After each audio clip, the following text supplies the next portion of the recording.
Welcome to Health, Wellbeing and Lifestyle, where professionals in the field educate, inform and inspire the community to live a healthier and more balanced lifestyle they love. Our first guest today is mindset coach Sharee Shefket, and we'll be discussing how to reprogram your mindset to live a healthier life. Welcome, Sharee.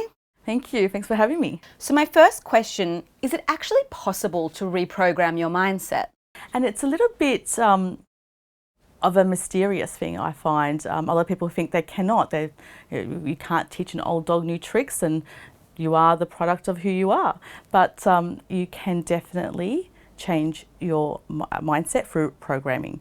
So the first thing I guess we need to look at is what is programming in itself. So what they say is, show me a child at the age of 7 and I'll show you the man. Because from 0 to 7, all the programming is getting downloaded, like you're downloading an app. So what happens is that when a child is 7, you could actually see in terms of their behaviours, their personality, it's kind of set. But what happens as they grow up, things that happen in their life will either support the programming or it will start changing in certain ways. So if a child is told that they're quite funny, for instance, then the subconscious mind, every time they do something funny, the subconscious will see, oh, you're funny, told you were, and that will be formed in terms of their programming, and that's how they see themselves. And so what happens is, when we get older, we have this thing of, this is who I am. I'm an old dog, I can't learn new tricks, yeah? And this is such a false assumption. We can reprogram ourselves. It's tricky to do. It's not easy. I'm going to be honest there, but it's possible, and it's difficult because the subconscious mind. So we've got the two minds. We've got the subconscious and the subconscious. The subconscious mind, look at it as the size of an elephant. Mm-hmm. The conscious mind is the size of an ant. So that's the size and the power difference between the two. So right now, your conscious mind is listening to me. And what's going to happen is that you're concentrating, on what we're talking about, but your subconscious is already planning about what it's going to do next and so forth. And it's a bit like, we need program because it's our autopilot life. So for instance, when we finish here, your subconscious mind already knows what it needs to do. You don't think about it. So I'll give you an example. When you get out of bed, do you get out on your left side or your right side? You don't think about it. You just get up and what do you do first? Do you go to the bathroom? Do you brush your teeth? Whatever you do, your conscious mind doesn't think about what it's going to do. Your subconscious already programmed it. So what's, I think, quite astounding to me is that 95 to 98% of your day, your subconscious is running the show. For someone to reprogram that, it's not easy. So we have to undo that programming. So what is the process of reprogramming your mindset? So the process is a little bit complex. I'm going to be honest there, because the subconscious, as mentioned before, is very powerful. It's in control. And like I said, it's the size of an elephant. The conscious mind is the size of an ant. So if the ant says, oh, I want to make these changes, the elephant's like, it's not happening. I'm not going to change. So we need to get the subconscious on board. And so the subconscious learns through repetition. So if we keep repeating something, the subconscious will eventually accept that new program. But sometimes it could be really stubborn. Let's be honest as well. It could say, no, I really don't like that. I really don't want to change it. It's going to take even longer for that person to make those changes. That's why I think you have to look at your programming first. So we need to keep some of the programming. It benefits us. So for example, when you drove here, did you ever think about where you need to go? You just arrived here. Your subconscious was actually driving the car. But when you learn to drive, your conscious mind is driving. It's trying to work out how to do a head check, seatbelt. It's concentrating so much. When I ask people about multitasking, like, you can't multitask when you've got to do something that requires your conscious mind to do it Make sense? So your conscious mind is so small compared to your subconscious. It has limited capabilities. If your subconscious is driving the car, your conscious mind can have a conversation with the passenger. It could do that. But if you're learning to drive, your conscious mind is concentrating really hard on driving, it's not going to be able to have a conversation, and that's where accidents can happen, because your conscious mind is quite overwhelmed now. It's like trying to concentrate on that conversation and concentrate on the road at the same time. What's the benefit of reprogramming your mindset? Because we can. That's the biggest one, because we thought we couldn't. That was the biggest myth that I found, that people were like, well, I am 50 years old now, this is who I am, I'm fixed. That fixed mindset, we can change that. So if you want to be healthy, what does that mean for you? Let's define that. What does healthy mean to you? Is it, I want to walk, I want to eat healthier? What is it you want to change? And how are we going to break the unhealthy programming to reinstate the new programming? So it's about that growth mindset and changing that. And so then what advice would you give to people who want to reprogram their mindset? Look, if you could find a therapist, that's the best way does change work in terms of neuroplasticity. That would be the most beneficial and the most easiest process, because they will give the tools and techniques, and we usually work with the subconscious instead of the talk therapy, and that's why the results are a lot more faster. If you want to do it yourself, like I said, you have to look at your programming first and see what you need to change and interject as much as possible, so the subconscious mind is reframed into the new skill that you want to do, or the new habit. So you can use tools like different apps, your phone. You can have post-it notes where you're stopping the programming to take over. So what will happen, like I said, your programming is that set where when we leave this place right now, your subconscious mind will take over the autopilot, and you won't even think about what you need to do. It's just running the show all the time. So it's very hard to change that. Thank you, Sharee, for your great advice and information. If you'd like to know more about how to reprogram your mindset and more about the work Sharee does, you can visit her webpage via our website, healthwellbeingandlifestyle.com.au. After the break, we'll be back with another interesting guest and more insightful conversation. Stay tuned. After the break, naturopath, respiratory specialist and published author Julia Rudakova will be talking about breathing retraining and its importance.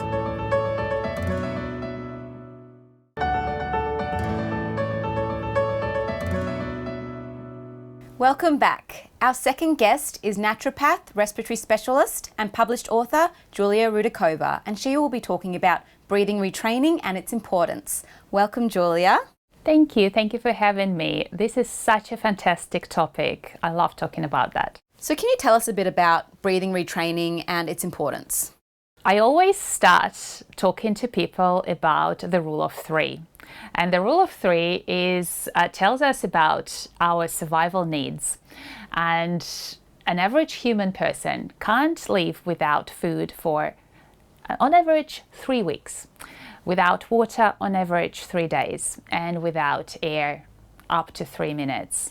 And that just shows us a hierarchy of importance of where we should put our attention to. And breathing is automatic. So the question that I get asked a lot is, why is it so important? Because we breathe. What's wrong with how I breathe? And the thing is that in our modern life, we do get a lot of triggers, a lot of stresses. And I'm not talking about emotional stresses or mental, it's chemical stresses from the environment, from our food, especially packaged food. And that affects how we breathe through the nervous system. So when we deal with a stressor, and if we talk about chemical stresses, it tells the body that there is danger. When there is danger, the body will start breathing differently, as if you're running away from a tiger. And if that happens day in, day out, that becomes a habit, that becomes a pattern is formed, and the body keeps breathing in a certain way. That's where breathing retraining comes into play. And what we do, we look at what habits have been formed up to now, and we retrain the body to reverse that pattern.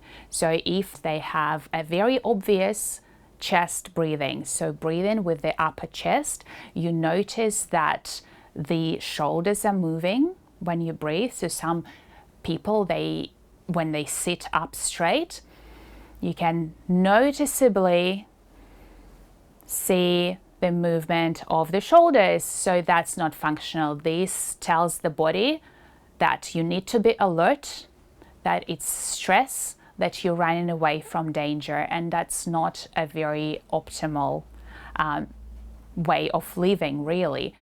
So nasal breathing above all. So we need to re-establish nasal breathing for proper function of the whole body, because our breathing affects our pH in the blood. It affects relaxation and contraction of the muscles, the muscle recovery, and we are all muscle. Our digestive tract is a muscle, contracting, pushing the food down. Our airways contracting, relaxing. Our heart is a muscle.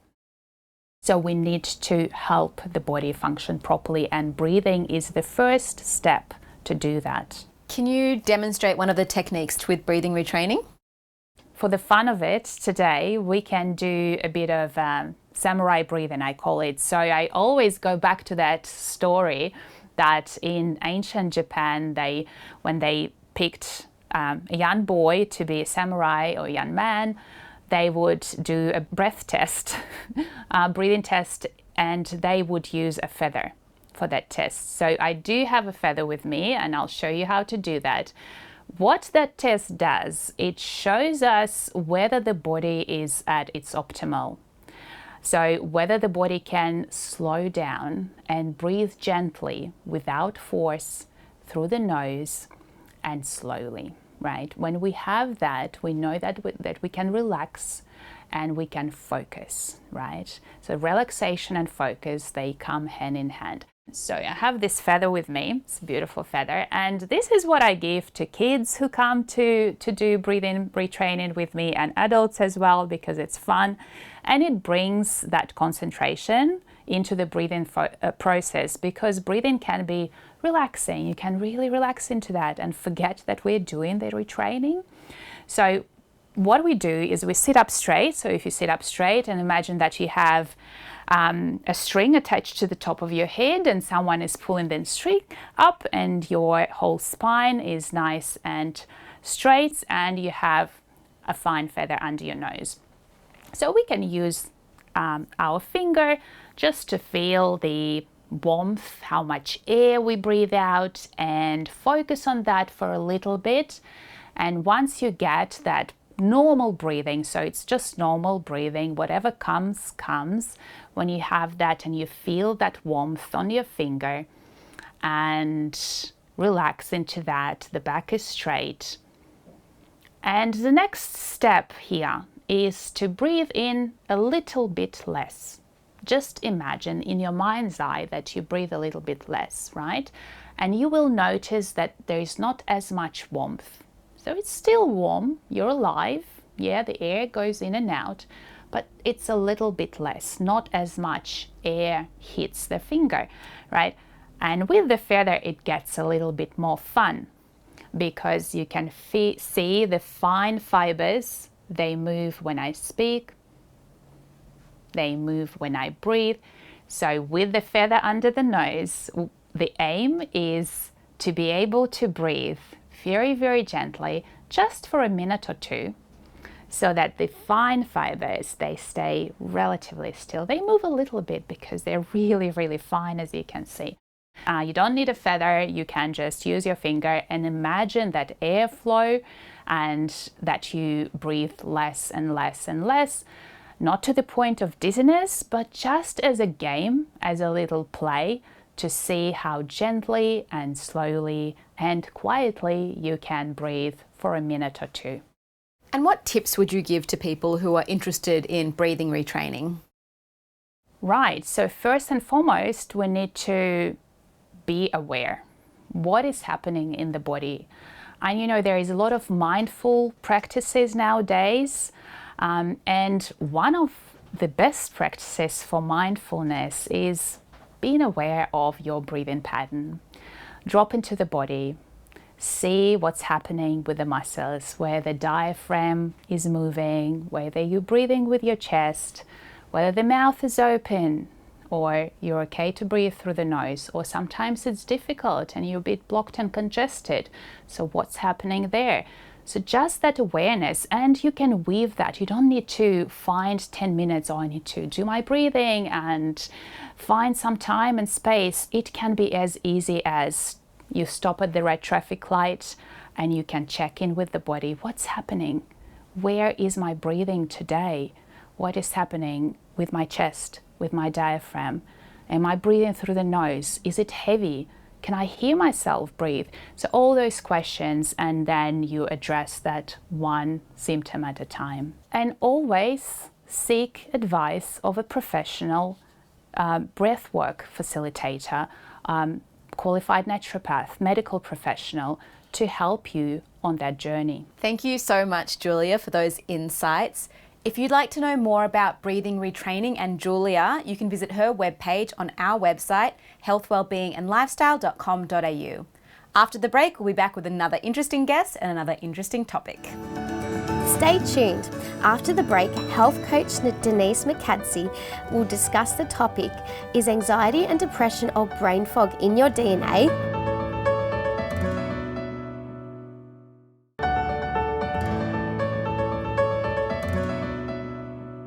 Welcome back. Our last guest is health coach Denise Mokadsi, and the topic we'll be discussing is anxiety, depression and brain fog in your DNA, and what your genes reveal about you and your mental health and what you can do about it. Welcome, Denise. Hi, how you going? Many people struggle with mental health issues and depression and anxiety and brain fog. How do our genetics play a part in that?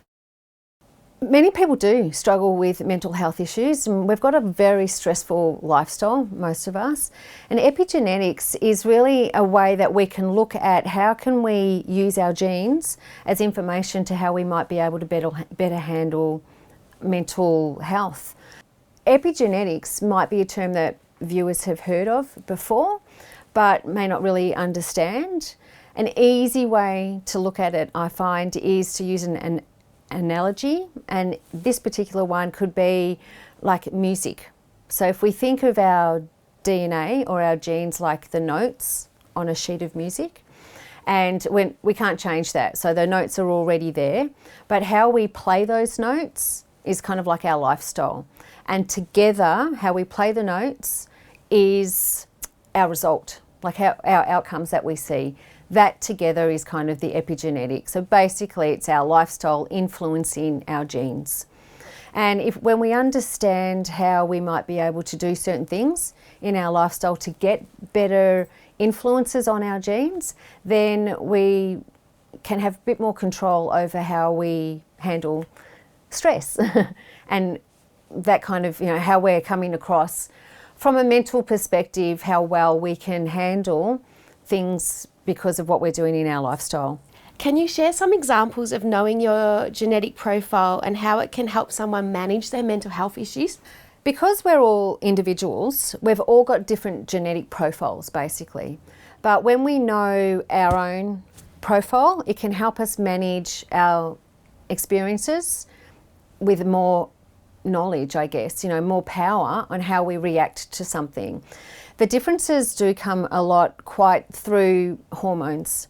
So for example, someone might be more sensitive to adrenaline, for example, and say something happens where you have a negative response to that episode or that experience, you might be more likely to respond from the lens of adrenaline. So you might be more like wanting to attack. like adrenaline's like that fight, we've got the fight, flight, freeze. So adrenaline's going to push someone more to react that way. And whereas someone else might react more from hide away or introversion rather than sort of fight into something. So the way that we respond to our experiences really will influence how we live our life, basically. So when we know that, we know we've got a particular genetic profile that is this way inclined, we can mitigate some of the ways that we respond, knowing that we're more likely to respond with an attack, for example, or more likely to run away from a thing.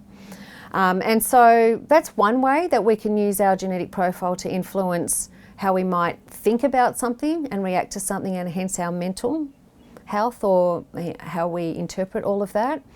There are other ways that we can look even deeper as well in our genetic sequence. Depending on what genes someone has, they may or may not metabolize certain hormones and neurotransmitters a particular way. And that can also affect our brain health, as can our diet. If we're not eating the right foods that allow these genes or enzymes to function properly, then you can also affect your mental health. It can be very complicated, so I'm just trying to keep it fairly simple, but personalities and all of that is like our biology. We are born with these predispositions to act and respond a certain way, and when we know that about ourselves, then we just can be a bit more empowered about the situation and our experience. Denise, what are some tips for our viewers for them improving their mental health and resilience? When it comes to mental health, if we think about our brain, it's largely fat. So eating lots of healthy fats like the omega-3s, the leafy greens, the fish, avocados, walnuts, all of those types of things to really help have a healthy brain is going to help from a physical perspective with our mental health. Exercise is another really great tip for people. If we could bottle exercise as a pill, antidepressant, the results that you get from exercise outweigh any benefit that a pill for depression might do. So exercise is always a really good one, just to be moving. And relationships, social relationships with people can help someone's mental health. If you're very isolated, it can be hard to manage what's going on, but when you've got good social support, then you can talk about what you're feeling and get support that way. But I think too, especially with mental health issues, if anyone has any concerns, then it's always best to seek professional advice to help someone navigate their mental health. Thanks, Denise. Thank you. Such important information. If you'd like to know more about Denise and how genetics and DNA can influence your mental health, please go to her webpage on our website, healthwellbeingandlifestyle.com.au. And that's all for us for today. We'll say bye-bye until next time.